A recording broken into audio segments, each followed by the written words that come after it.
nobody like feeling this way when everybody tryna say you're not made for it. And what's that? Everything you wanna be, everything you dreaming of, all the things you wanna see. Ain't nobody like feeling this way when everybody tryna say you're not made for it. Now, a few years ago, you were making mom and dad proud in Wall Street, and now you're making waves running a pizza shop that everybody seems to be talking about. Tell me, how does someone go from Wall Street to a pizza shop?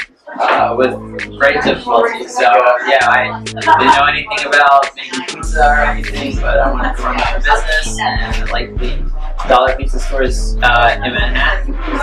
Okay, so everybody seems to be talking about this pizza shop, not only because you're feeding on customers, but you're also feeding the homeless, right? The less fortunate. How did that idea come about? So one day a customer just walked in. He knew that we serve a lot of homeless because we sell affordable food, and he offered to prepay for a slice for the next person that walked in without $1. When was this? March 31st of last year. Yeah, so about almost a year ago. And so we, so I ran out, got a post-it note, and on the wall behind the register to signify and remind myself and my employees that there was a slice outstanding.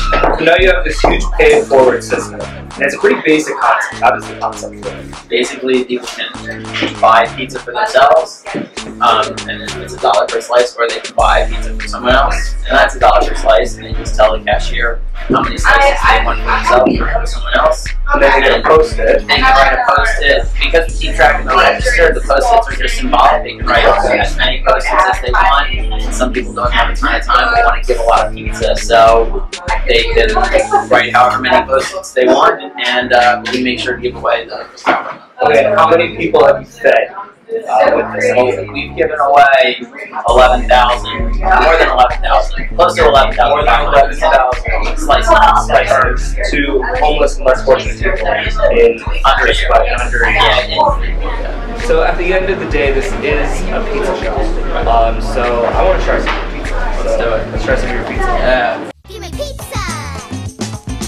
P-I-Z-Z-A. Give me pizza! P-I-Z-Z-A. Now we're feeling kinda hungry. We got mega munchies. Time to make our pizza as big as some countries. How much pizza do you think we can chow? More than our parents would ever allow? Yeah, so what's your name?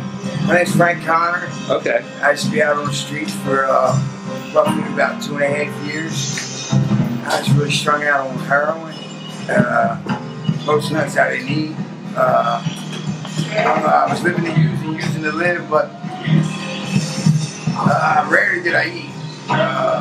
But if I would have known about this place, I would have been. How would this place have helped you when you were on the streets? I just would have ate. Yeah. So you think it's a good concept that they have going on? Oh yeah, hell yeah. Oh yeah, because I know plenty more people out there that just ain't on drugs, they're out here on the street and they don't have nothing. So will you be paying it forward today, you and your family? Yeah, absolutely. Give me pizza! P-I-Z-Z-A. Give me pizza! P-I-Z-Z-A. So here, finally trying to slice your pizza. And it's good pizza too. I know. That's where most of my attention is these days, is making sure the product is good. That's the important part. Now, like many people, I heard about this pizza shop when you were on Ellen. Yeah. So what was that like being on Ellen?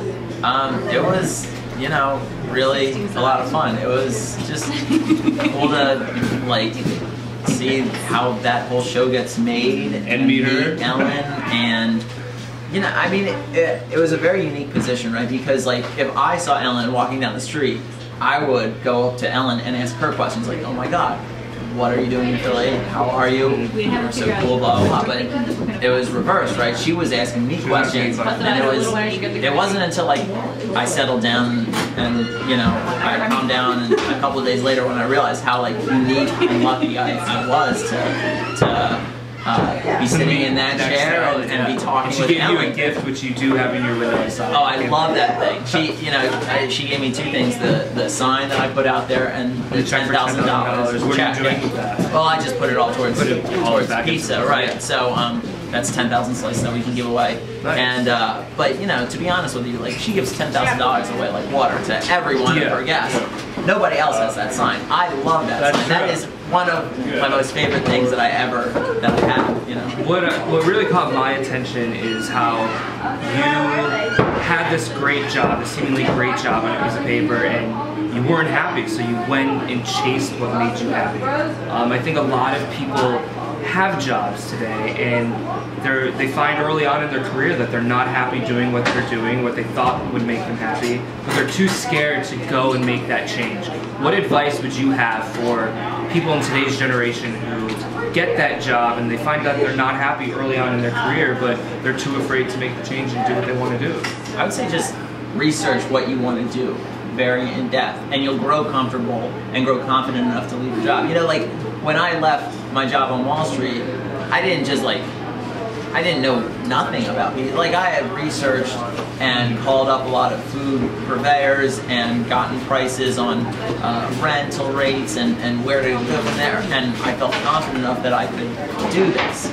So do some research and it can build that confidence. Exactly. I mean, I didn't just wake up one morning and was like, oh, I'm going to start something awesome, And Rose's was not awesome for the first 6 months of operation either. So it takes, a lot of research and a lot of hard work, and you don't have to leave your job, immediately when you get like the most nascent of ideas. Yeah. Get an idea and build upon it and do some research, and then you should have that confidence to do that. You'll quickly see, like, if it's a great idea, you'll see that there's no other option than to pursue. Awesome. Well, thanks for taking the time.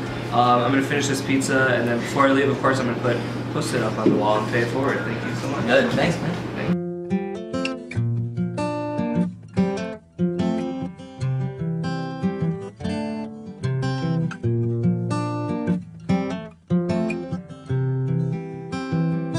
There ain't no reason things are this way. It's how they always been and they intend to stay. I can't explain why we live this way. We do it every day. Preachers on the podium speaking of saints, prophets on the sidewalk begging for change, old ladies laughing from the fire escape, cursing my name. I got a basket full of lemons and they all taste the same. A window in a pigeon with a broken wing. You can spend your whole life working for something just to have it taken away. People walk around pushing back their debts, wearing paychecks like necklaces and bracelets, talking about nothing, not thinking about death. Every little heartbeat, every little breath.